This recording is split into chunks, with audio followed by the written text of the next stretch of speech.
तेरे पसीने की हर एक बूंद को मोती सा चमकाऊंगा। माँ तू सपने बड़े देखना, पूरा करके ये तेरा बब्बर शेर दिखाएगा। नमस्कार दोस्तों, आप सभी का स्वागत है R two education and motivation में। आज हम राजस्थान हिस्ट्री के विशेष संदर्भ में बात करेंगे। राजस्थान की प्राचीन सभ्यताओं के बारे में हम पढ़ रहे थे, उनमें सबसे प्रमुख सभ्यता आज हम कौन सी सभ्यता के बारे में, गणेश्वर सभ्यता के बारे में हम बात करेंगे। आज हम पढ़ेंगे गणेश्वर सभ्यता के बारे में। इसको हम 5 मिनट में फिनिश करेंगे। ये जो गणेश्वर सभ्यता है राजस्थान के सीकर जिले के नीमके थाने के पास में कातली नदी के किनारे पर पाई गई है। हमें कहां पर पाई गई है? कातली नदी के किनारे पर। ये कातली जो नदी है ये आंतरिक प्रवाह की नदी है, जो राजस्थान की अंत प्रवाही दृष्टि से सबसे बड़ी नदी है। इसका जो अपवन मतलब जो बहती है लगभग 100 किलोमीटर बहती है। वो लगभग सीकर को 2 भागों में बांटती है। इसकी जो खोज की थी 1972 में की गई थी। इसका जो उत्खनन कार्य किया था वो किया था आर.सी. अग्रवाल के निर्देशन में किया गया था। आर.सी. अग्रवाल मतलब रतन चंद्र अग्रवाल, और इनके साथ में थे विजय कुमार ने किया था, जो कि 1977-78 के अंदर। कब किया था? 1977-78 के अंदर उत्खनन का कार्य किया गया था। अगर इसके आगे की बात करें तो यहाँ पर है ना, जो ताम्रयुगीन सभ्यताओं में सबसे प्राचीन, सबसे इंपॉर्टेंट है, ताम्रयुगीन सभ्यताओं में सबसे प्राचीन है ये, और इसलिए इसे ताम्र संचयी सभ्यता के नाम से भी जाना जाता है। कौन से नाम से? ताम्र संचयी सभ्यता के नाम से भी जाना जाता है।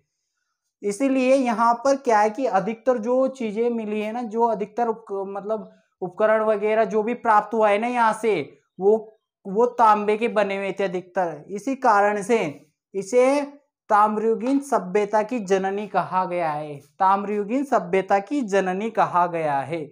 और भारत के अंदर सबसे ज्यादा तांबे के बर्तन यहीं से पाए गए हैं, सर्वाधिक बर्तन यहीं से पाए गए हैं। इस कारण इसको भारत ताम्रयुगीन सभ्यता की जननी कहा जाता है। अब ये क्या है कि भारत में सबसे अधिक ताम्र उपकरण यहीं से प्राप्त हुए में। और अगर इसकी प्रमुख विशेषताओं की अगर हम बात करें तो यहाँ से सबसे इंपॉर्टेंट जो है वो मिट्टी के छल्लेदार बर्तन। अधिकतर जगहों से मिट्टी के बर्तन प्राप्त हुए, लेकिन यहाँ की प्रमुख विशेषता ये रही, यहाँ के जो मिट्टी के बर्तन बने हुए थे उनमें क्या था कि छल्लेदार, जो छल्ले होते हैं ना, जैसे मतलब डिजाइन उन पे ऐसी की गई थी जैसे छल्ले लटके हुए थे उनके ऊपर। मिट्टी के बर्तनों के कलाकृतियां बारीक बारीक मीनाकारी टाइप में जो अभी होती है ना, मीनाकारी, उस टाइप में बारीक बारीक छल्लेदार इन पर कढ़ाई की गई थी, ऊपर इन पर की गई थी। छल्लेदार बर्तन थे। और दोहरी पेचदार वाली ताम्रपिन। कौन सी? अब 2 नुकीलों वाली, 100 वाली, दोनों तरफ नुकीले थे, वो किसकी थी? तांबे की थी। वो भी यहाँ से वो भी प्राप्त हुई है। तो ये भी इंपॉर्टेंट है, ये आया हुआ क्वेश्चन है कि दोहरी पेचदार वाली ताम्रपिन हमें कहाँ से प्राप्त हुई है। तो सिंधु घाटी सभ्यता के कौन से स्थान से प्राप्त हुई है? ये हुई है गणेश्वर सभ्यता से हमें प्राप्त हुई है। और दूसरा है मिट्टी के छल्लेदार बर्तन। दोनों इंपॉर्टेंट है, बहुत ही मोस्ट है, इनको आप याद रखिए। और अगर अन्य उपकरणों की अगर बात करें आगे हम, तो मछली कांटा, मछली पकड़ने का जो कांटा होता है वो यहाँ से प्राप्त हुआ है। परसे क्या होता है? परसे बाणाग्र बाण होते हैं ना, तीर बाण वगैरह। कलश यहाँ से प्राप्त हुए। कुल्हाड़े जिसे हम अपनी राजस्थानी भाषा में करवाड़े कहते हैं। कर्पणवर्णी का मतलब वो जो तलवार रखते हैं ना उसके अंदर, कर्पण किसे कहते? तलवार को कहते, तो उसको रखने का वो भी प्राप्त हुआ है। अगर बात करें मर्दभांड यहाँ से प्राप्त हुए, मिट्टी के मर्दभांड यहाँ से प्राप्त हुए। ये भी अधिकतर जगहों से हमें सिंधु घाटी सभ्यता के अधिकतर जगहों से हमें प्राप्त हुए हैं मर्दभांड जो वगैरह है। यहाँ से और भी भाले भी प्राप्त हुए हैं, सुइयां भी प्राप्त हुई है। अगर यहाँ की मतलब जो रहते थे उनकी बात करें तो यहाँ के मकान बनाए गए थे जो भी पत्थर से निर्मित थे।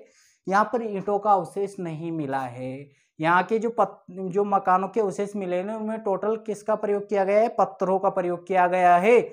और यहाँ से ईंटों का अवशेष हमें प्राप्त नहीं होता है। तो अब सबसे इंपॉर्टेंट इनमें कौन कौन सी बातें जो आपको याद रखनी है, जो अक्सर एग्जाम में पूछी जाती है, राजस्थान के किसी भी एग्जाम में अधिकतर चीजें। एक तो है ताम्रयुगीन सभ्यता की जननी किसे कहा जाता है? ताम्रयुगीन सभ्यता की जननी किसे? गणेश्वर सभ्यता को। एक तो ये, और एक इनके उत्खननकर्ता का आप नाम याद रखिएगा, आर.सी. अग्रवाल और विजय कुमार। एक है मिट्टी के छल्लेदार बर्तन और दोहरी पेचदार वाली ताम्रपीन। और सबसे अधिक, भारत में सबसे अधिक तांबे के उपकरण यहाँ से पाए गए हैं।